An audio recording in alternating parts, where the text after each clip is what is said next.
Hey everyone, welcome back. It's the Haitian Homie, and today we are taking the second step in this series where we look critically at each of the teams in the Overwatch League. So if you missed the first video, we talked about the first 5 teams in the Atlantic Division, and today we're going to be looking at the rest of the Atlantic Division, being the New York Excelsior, the Paris Eternal, Philadelphia Fusion, Toronto Defiant, and Washington Justice. So let's go ahead and dig in, starting with the New York Excelsior, one of the absolute favorites to take it all this year. So in my power rankings, I put the New York Excelsior in the top 5. I mean, it's impossible not to. You look at this lineup and they're stacked. They're absolutely stacked. They kept every player from last season except Janice, who went over to the Washington Justice, but other than that, everyone else returns. Sabiobi, Pine, Libero, Mecca, Mono, the list goes on. Aside from that, they also picked up Nene and Flower, both DPS players from their academy team, XL2. XL2 Academy, Season 1 was a little rocky. They were knocked out in the quarterfinals. Then Season 2, they came second place.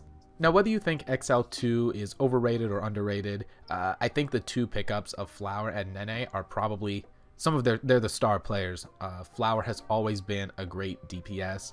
Nene, watching him in action in that show match against the Philly Fusion showed, to me anyway, that he deserves to be there. I mean, he flexed over to Zarya and he's a DPS player. If he plays DPS half as good as he flexed to Zarya, I think he'll be fine for them. But these two pickups, both being DPS, don't really fill a hole for this squad. I mean, you look at their roster and they have 3 healers, one of which is the god Jonak. They have 5 DPS and they've got only 2 tanks. Like I said, Nene can do off tank. He can swap over to Zarya if he needs to flex, but you don't have a main tank to sub in for Mono if you need to. They have 2 extra roster spots. I would think you'd like to pick up another main tank. Maybe you're really just hoping that you can make it with what you've got. But again, like I said for the London Spitfire, this is another one of those teams that if anyone can pull it off, it'd be them. Right, the Spitfire and the XL are the two of the teams that I would say what might not work for another team might work for them. No, you don't have a backup main tank, and I think that's a little bit risky, but whatever, I guess. I mean, I personally would want a backup main tank, but that's just me. So aside from wondering whether or not they can manage 5 DPS and whether or not they can make it with only 2 tanks on the roster, you have to also ask, how much does losing Wizard Hyung hurt them? Wizard Hyung moved over to the Washington Justice along with Janice, and he's the head coach over there. How much of an impact did he have in the Excelsior last season? Of course, he wasn't the head coach, but he was still a coach, right? He still helped the players, and you wonder how much of that synergy is going to be lost now that he's gone. I still think they're going to be fine. I still think they have an incredibly strong base. That's one of the best parts about this team, is that they still have that stability and synergy from Season 1, since you only lost a single player. And yeah, you've added in a couple of new pieces, but that's not like adding in a new main tank or a new main healer. You're not getting rid of Jonak or anything. You're just subbing in a couple extra DPS as necessary to help out, like Sabiobi and Libero. So I think they're still going to have huge levels of stability and synergy. They're still going to be hard to take down at any point in the season. And I really do think that with Pine, Libero, Sabiobi, Flower, and Nene, they have the most stacked DPS line in the league, except for maybe the San Francisco Shock. Those two are the best DPS lines right now. But I will say the same thing that I said for the Shock. Can they manage all 5 of these DPS? We'll have to find out, but I still don't think that any of these considerations that I've thrown out are enough to take them off the top spot. The only thing that I could see really going wrong for them is if something happens to Mono. I mean, if he gets sick or if he has a family emergency, you don't have a main tank backup.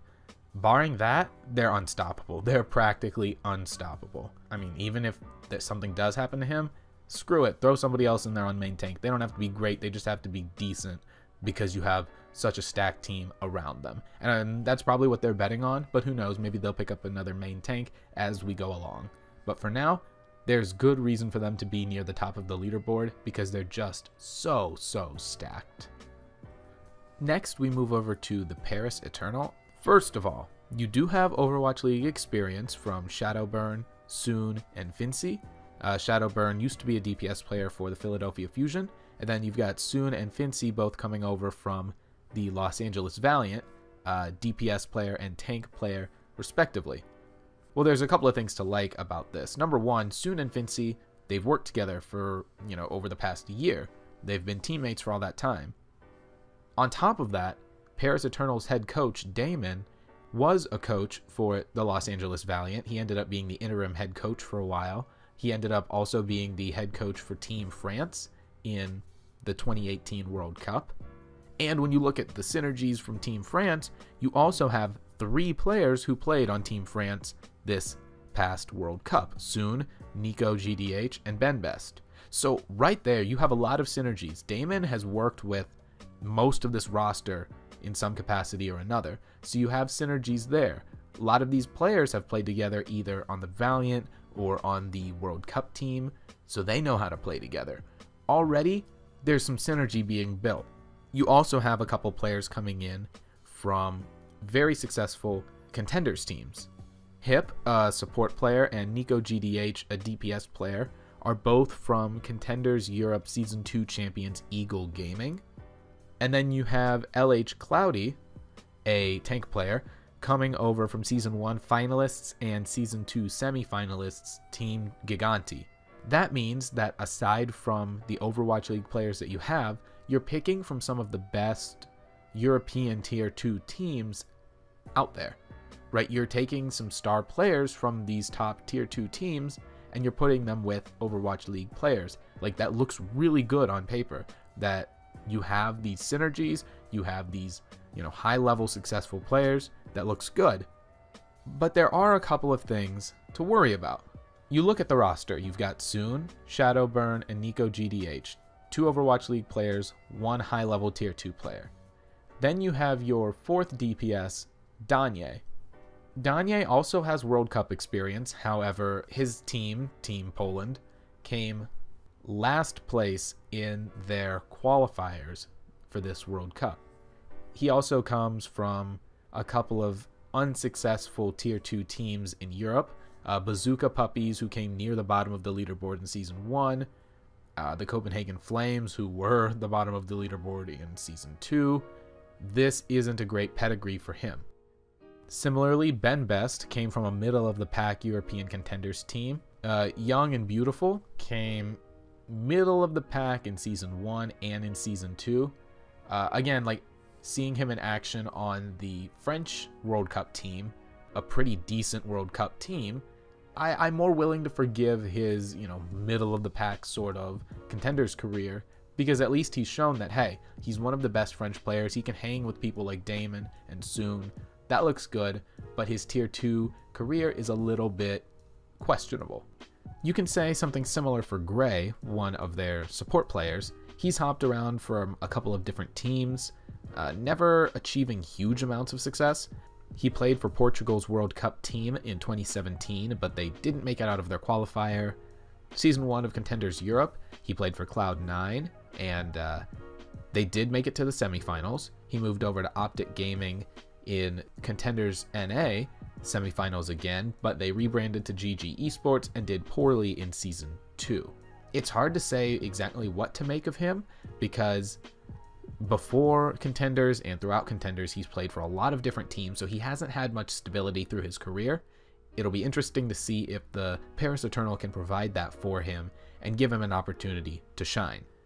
Luckily, he has other support players with him. He's got Cruz and Hip, both of whom I feel pretty confident in. So it's not like he's out there alone. He's their only main healer or anything like that. He has a good support system with him, so I think that really helps. On that note, I will say the Paris Eternal are one of the most well-rounded teams in the league, at least especially of these expansion teams, because you have 4 DPS, right? 2 of them I would say are top tier. You have 3 tanks, 2 of whom have had good success, 1 in the Overwatch League, 1 in Contenders, and then you have 3 healers.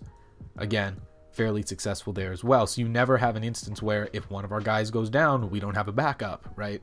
They have a well-rounded roster where they have a backup for pretty much every position. And I really think that that is a good move. It's a good move.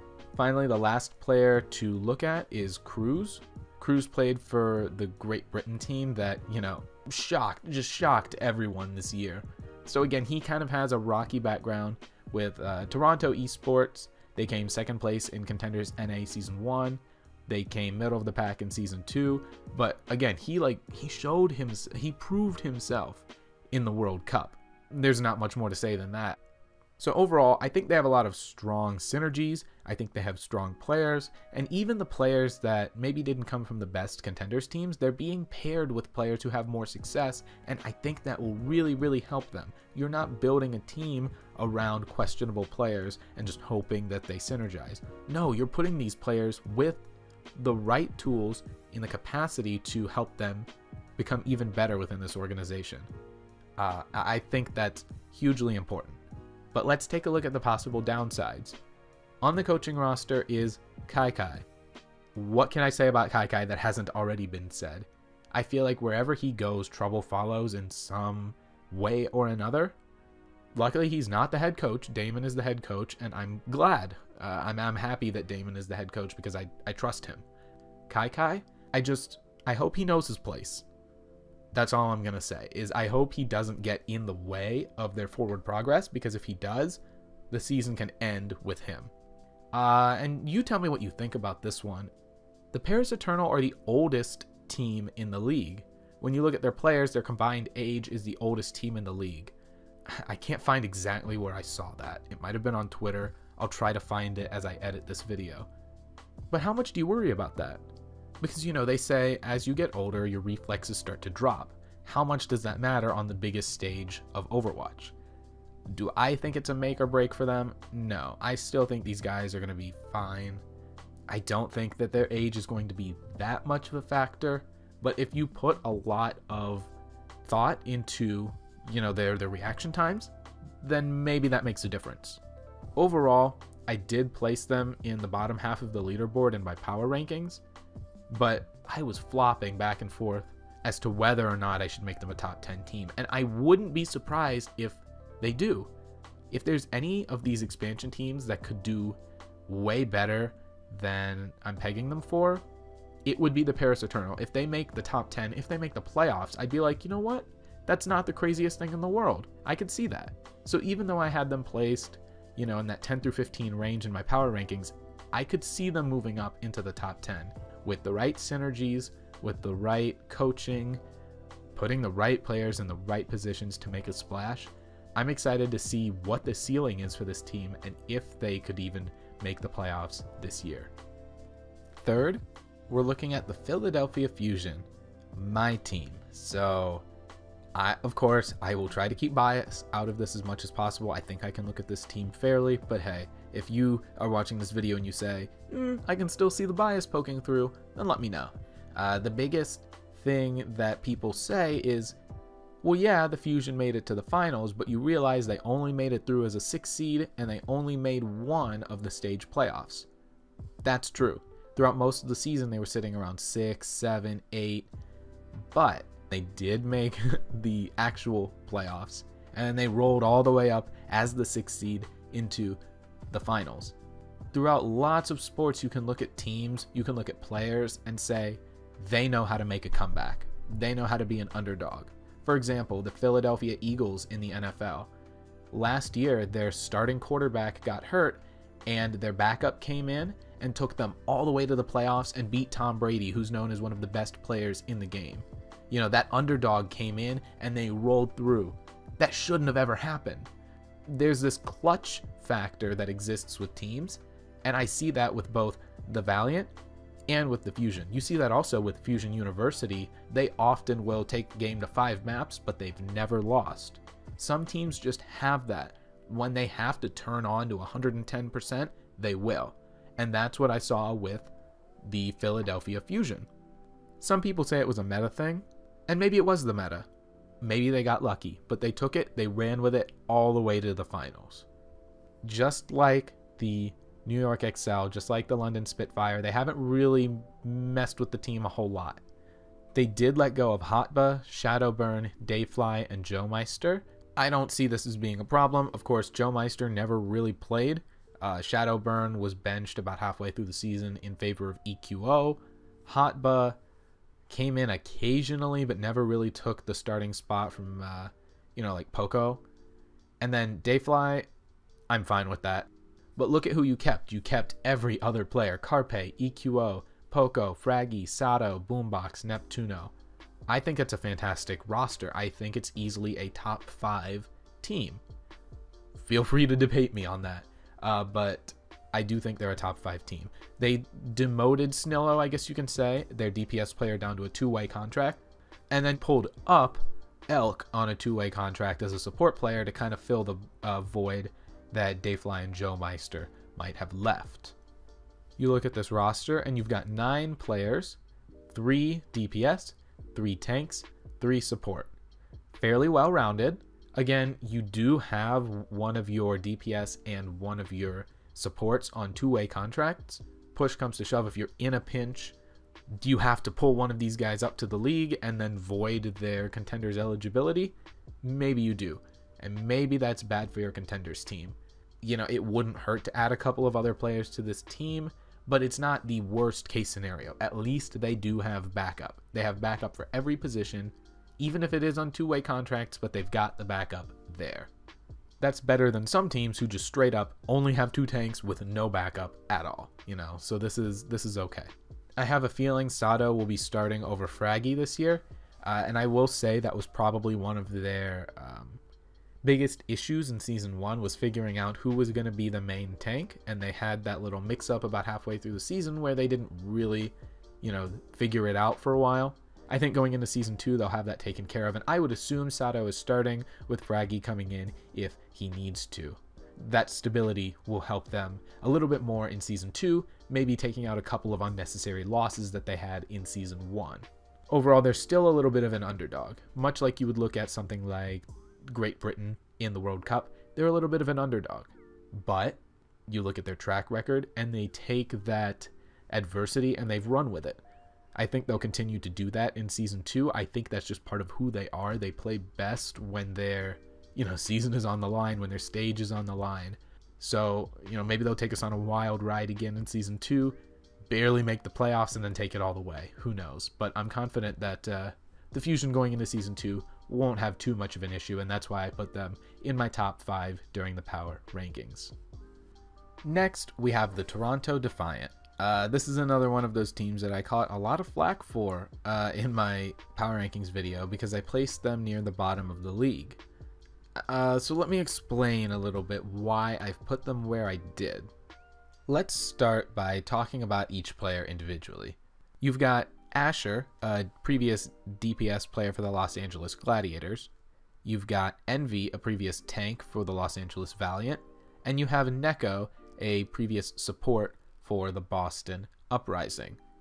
The first two, Asher didn't play a ton during Season 1 for the Gladiators. Envy ended up dropping down into contenders with Metabellum. In Season 1, he didn't spend the whole season in Overwatch League. Neko is probably the most successful, if you consider playtime success. He played a little bit more than the other 2 guys in the Overwatch League. Now, on the upside, I think having this experience helps the Defiant. You can kind of consider them mentors in a sense because you have one for each position, one for DPS, one for tank, one for support. If you put stock in that, right, considering how well these players will help mentor the younger guys, the newer guys, that could be helpful, right? So you have some Overwatch League experience there. The next 3 players, Ivy, Stellar, and Yakpung, all came from Contenders Korea team O2 Ardiant. In Season 1, they came 2nd place, and in Season 2, they ended up in the quarterfinals, where they lost to Metabellum. So Ivy is a DPS player, Stellar is also a DPS player, and Yakpung is a tank, all 3 from O2 Ardiant. Then the other 2 additions are Aid and Roki. So Roki is a support player, previously from X6 Gaming. They won Season 1 of Contenders Korea. They ended up in the quarterfinals of Season 2. And then he played on a Season 3 Trials team after leaving X6 Gaming. Oddly enough, the O2 organization picked him up to be part of the O2 team. O2 team was a merger of 2 of O2's previous teams. I know that's confusing. So previously O2 had 2 different teams. They merged them into one, and then they picked up Roki to be on that team, but then immediately moved him up to the Toronto Defiant. Then finally you have Aid. Aid is a support player. He played on Optic Gaming / GG Esports in Contenders North America, where they made it to the semifinals in Season 1 of Contenders NA, and then did not do so hot in Season 2. So here's the thing about these pickups. I'll just go ahead and say it. O2 Ardiant is overrated. Okay, so Contenders Season 1, yes, they made the playoffs, and yes, they went to the finals. But people seem to forget that they went 10-10 in their map score. They actually had a losing record in the group stage. They went 2-3, and their only 2 wins came off of MVP Space, who also went 2-3, and WGS Laurels 9, who went 0-5. So in the group stage, they didn't beat a single good team. Then they made it to the playoffs. They turned it on in the playoffs. Yeah, I'll give them credit for that. They turned it on in the playoffs and made it to the finals, where they eventually lost. Season 2, yes, I will give them credit. They improved their map score. They ended up going 12-8 instead of 10-10. They went 4-1 in games instead of 2-3. But then they had the opposite showing in the playoffs. First game of the playoffs, they lost 0-3 to Metabellum. What I'm saying is they're inconsistent. Season 1, they had a bad regular season and did okay in the playoffs. Season 2, they had a okay regular season, but did terrible in the playoffs. You have taken 3 of those players, so if you want to talk about synergy, those 3 guys, Ivy, Stellar, and Yakpung, they should have some synergy. And that seems to be what the Toronto Defiant are leaning on. In an article on the Overwatch League website, they basically say, we passed up players with better mechanical skill because we liked the synergy of the players that we ended up signing. That can be PR talk. Yeah, they say, oh, well, we didn't want the best mechanical players. We wanted to synergize. It could be that. It really could be the truth. And I am inclined to believe that in a way.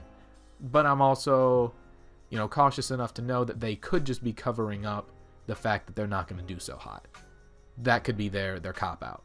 They've already admitted that the players on their team are not necessarily the best mechanically. So you're relying on that teamwork. If the teamwork doesn't happen, this team is done. And the base, if you want to call it a base of 3 players that you're building on, they weren't great in Contenders Korea, and you're building a team around that. Like I said, if the synergy doesn't come through, this team is done. Hopefully for them, right, you can pair these incoming players with the Overwatch League veterans and kind of bring them all up together. But you're really treading on thin ice by doing that. You're hinging everything on, well, we know these guys aren't the best mechanically, but we really hope they work together well. We'll see what happens. But I'm just not confident enough in them to say they will be a good team. They will be in the top 10. Nothing like that. I'm very, very concerned about this team, especially when you look at the fact that they're also running an 8-player roster. So you're running no backup tank, right? One of these tanks came from a middle-of-the-pack Contenders team. The other tank was demoted from Overwatch League Season 1. Granted, he did well. Envy did well in Contenders. But it's not the strongest tank line. If that gets exploited, it's all over as well. Best case scenario, they could compete for a top 10 spot, but more than likely, I just don't see all the pieces coming together this year. I think they need to make a couple more additions, round out the roster, maybe end up with 10 players for Season 3, and then maybe they can compete in the 3rd season. Alright, and a moment that I know a lot of you have been waiting for, we look at the Washington Justice, the surprise team that everyone says is going to be a bottom of the leaderboard team, but in my power rankings, I put them as a borderline top 10 pick. Let me preface this by saying I think top 10 is a little generous. I know. Some people are swapping and saying that the Shanghai Dragons could take a top 10 spot. And maybe that's true. Maybe, the Dragons are 10th and the Justice are like 13th. The point is, I don't think they'll be as bad as everyone says. So here's why I think that they could be a bold sleeper pick similar to the Boston Uprising War last year. First of all, you have, just like the Toronto Defiant are going to have, one Overwatch League veteran in each category. Jonas is coming over as a tank from the New York Excelsior. Otto is coming over as a DPS from the infamous Shanghai Dragons. And then Guido is coming over as a support player from the Seoul Dynasty. Where I think that the Toronto Defiant's veterans are kind of deserving of that bench spot that they had in Season 1. I think someone like Guido, who was being swapped in and out last season, I don't blame that on his play. I blame that on the Seoul Dynasty management. Otto, same thing. He looked fantastic. He was one of the only good players on the Shanghai Dragons. Why he was cut, I don't really know. But I think he deserves an opportunity to prove himself on a different team. And then Jonas, I like the synergy between him and Wizard Hyung. Again, Wizard Hyung is the coach of the Washington Justice, who also came over from the New York Excel, so these two have worked together for some time. I think that's a good look.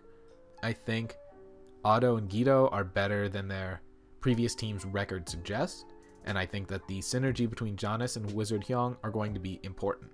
So that's that for the veteran players. Now let's take a look at the other additions. If you want to talk about synergy, then DPS player Stratus and support player Phazix have both played on NRG Esports for a couple of Contenders seasons together. So Season 1, they came middle of the pack in the quarterfinals. Season 2, they ended up moving up to the semifinals. Not great results, but these two have played together, not on the best team, not on the worst, kind of a fair, middle of the pack team. They're not standouts, I'm well aware. You move over to Corey, also coming over from a middle of the pack Contenders NA team, the Gladiators Legion. They made it to the quarterfinals, but didn't make it past the quarterfinals in either Contender Season 1 or Season 2. But Corey is known on ranked, on the ladder, as one of the better DPS players from America. Skill alone, he is a high-level DPS player. Can that translate into success on a team? We'll have to find out. But he could be a big, underrated player. Next up, you have Sansam, a tank player from Meta Athena.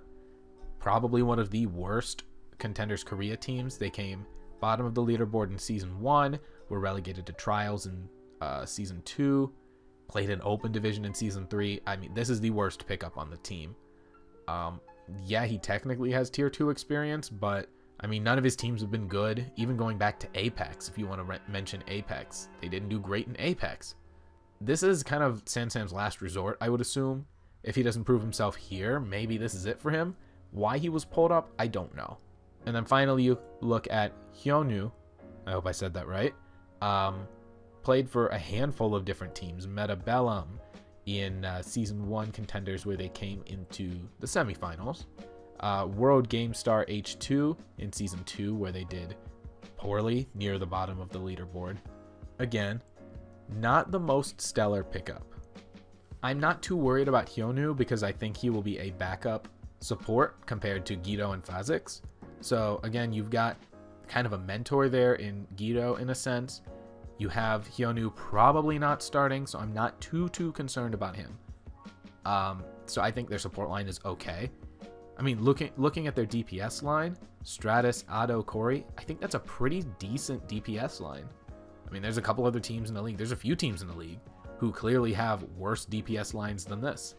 The only thing that I think could really bring down the Washington Justice going into Season 2 would be their tank line. The Washington Justice must see something in Sansam that, no other team has seen. As a tank player, if he crumbles, the team will crumble. Especially because they don't have a backup tank player. This is a huge question mark.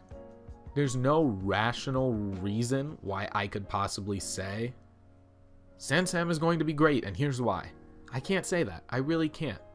But I have this gut feeling they really went on a limb with him. If it pays off, right, I don't think the rest of the starters here look bad. Sansam is the only questionable one for me. And if this turns out to be a project that's a success, you know, some successful experiment, and Sansam really just clicks here like he has with no other team, then this team could be good. This team could be legitimately good. I think, as I've said before, Otto is underrated. Corey could be an underrated pick. Guido needs an opportunity to shine. I mean, they have the pieces if Sansam can keep the tank line up and running. Jonas I'm not worried about at all, really. This team doesn't look the worst.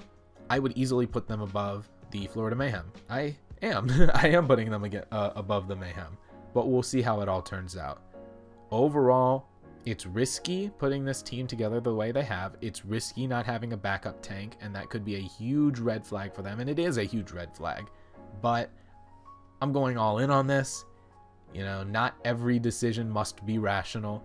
And if I'm allowed to have one irrationally YOLO kind of decision where I just say, you know what, screw it, I'm going for it, the Washington Justice is that one pick for me that I think they could surprise people in a way that they don't expect. We'll see how it goes. So thank you for watching this latest video. Please feel free to let me know how crazy I am for saying that the Washington Justice aren't the worst. I know. You know, I'm aware that that's an odd pick. I get it. But just keep it in the back of your mind. If they do well this season, I told you so. Anyway, that'll be it for today. Let me know if you like this style of video. We've got 2 more to go where I'll take a look at the other division, the Pacific Division. 2 more videos breaking them down and looking at each team a little bit more carefully, letting you know where the pickups came from and how I think they'll do and why I think they'll do well this season. This is the Haitian Homie signing off, and I'll see you all in the next video.